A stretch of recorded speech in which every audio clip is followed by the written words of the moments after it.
Alright, now that we've actually learned what a shell is and how and why they work, let's look at the back end of the actual PHP code that allows the includes to go through. So here I have a normal, just a regular navigation script for PHP that takes a page that's passed to the variable page and then is displayed included into the current page, which is what they include. And the reason why this works with including shells is because they include, it just includes the page. It doesn't check if it actually exists on the server. It just automatically assumes that it does and includes it. So let's look at an example. Here I have two links.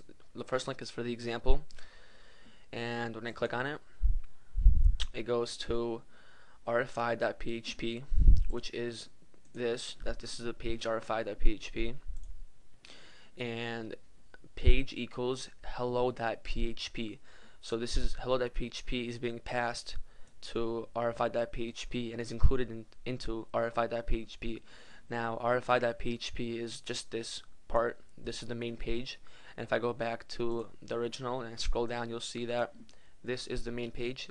So that's the actual rfi.php, and the rest of this is an included page, is hello.php, and I have that right here. This is hello.php. This is an included page, as you can see. So hello.php is being included into the main page, which is rfi.php.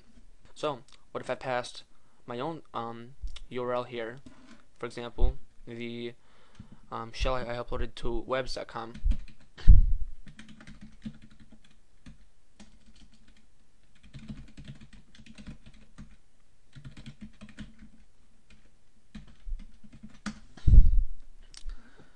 And bam, it actually automatically includes it. And from this point, the hacker would browse, find his own shell, and upload it to the server so it's permanent, and he can do whatever he wants from here. That's how easy it was to include it. So if there's, that's why it's good. It's not good to have vulnerable pages like that. It opens up lots of opportunities for the hacker to do whatever he wants or whatever he wishes with the system. Alright, let's look at example 2. Alright, this one's a little different. The code is pretty much the same except for one spot or one thing about it, which is the end of here. That PHP is automatically appended to the page. So let's see how that works. When I hit link to, it goes to the new page, and as you can see, instead of hello.php, it just says hello, and that's because that PHP is automatically appended to it. It just doesn't show it. So what if I included the script, the shell script again, and I hit enter? It tells me that page is not found. Now I know it does exist because it worked before, right? So how do I fix that? What's the problem?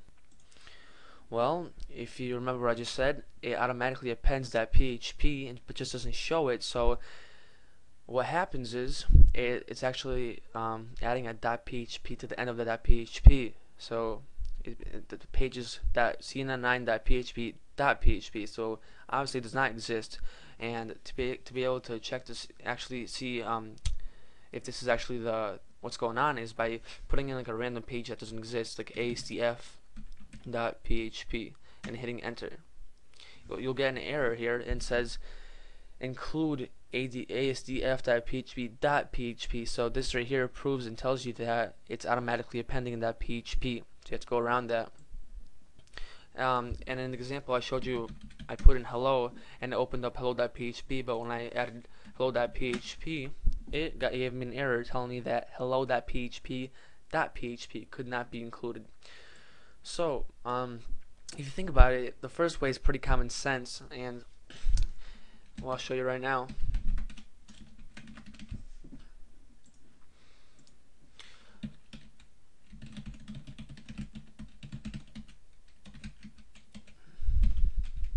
Alright, if I add .php, it'll add another .php, so why not just leave off that .php and let it include its own .php, and pretty much pointing into the exact right file. So I'll hit enter, then ta-da, the shell is up. Alright, there's a couple more ways you can actually go around this thing. Let's look another way. .php. Alright, so as you can see here, the question mark takes page and passes it whatever follows. So what if I added a question mark to the end of this? It'll take whatever comes after it and pass it to this script, and there it'll be pretty much thrown out because it doesn't match up with anything, and it should work.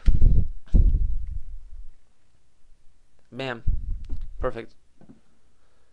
And there's actually another method you can use, which is called the null byte character. So I'll point it to the same file, this time .php, and this time I'll add a %00. Now what this says is pretty much ignore everything that comes after this null byte character. So it'll add a .php, and just to show you an example, I'll add just a bunch of random characters and hit enter. Bam, the shell is up. It ignored everything past the null byte character. So that is how easy it is to include shells and other URLs into vulnerable navigation systems. And now let's look at how we can actually fix this vulnerability. And we'll open up this page again.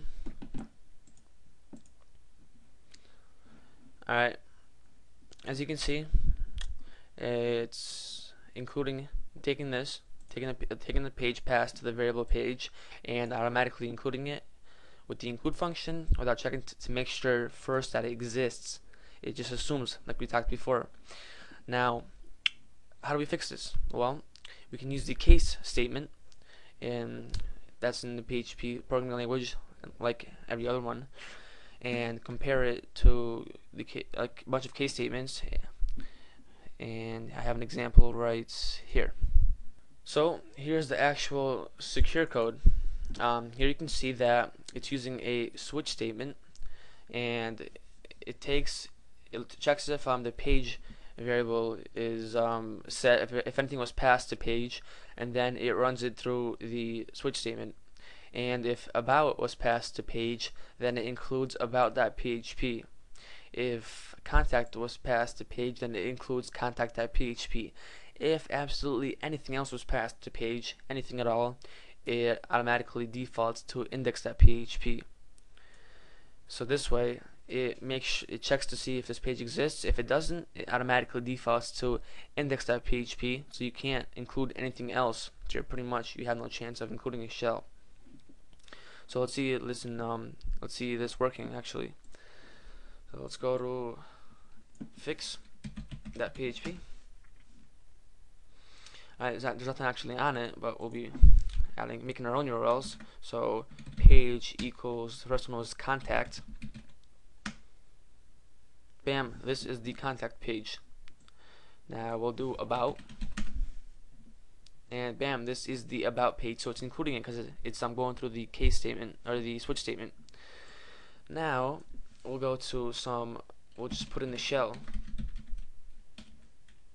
What was it? Learn.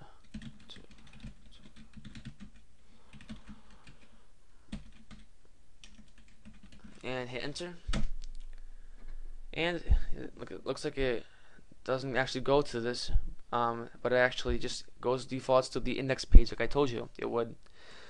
So no matter what you put in here, you can put a bunch of gibberish, it's going to default to index.php. So there you go, a secure navigation system.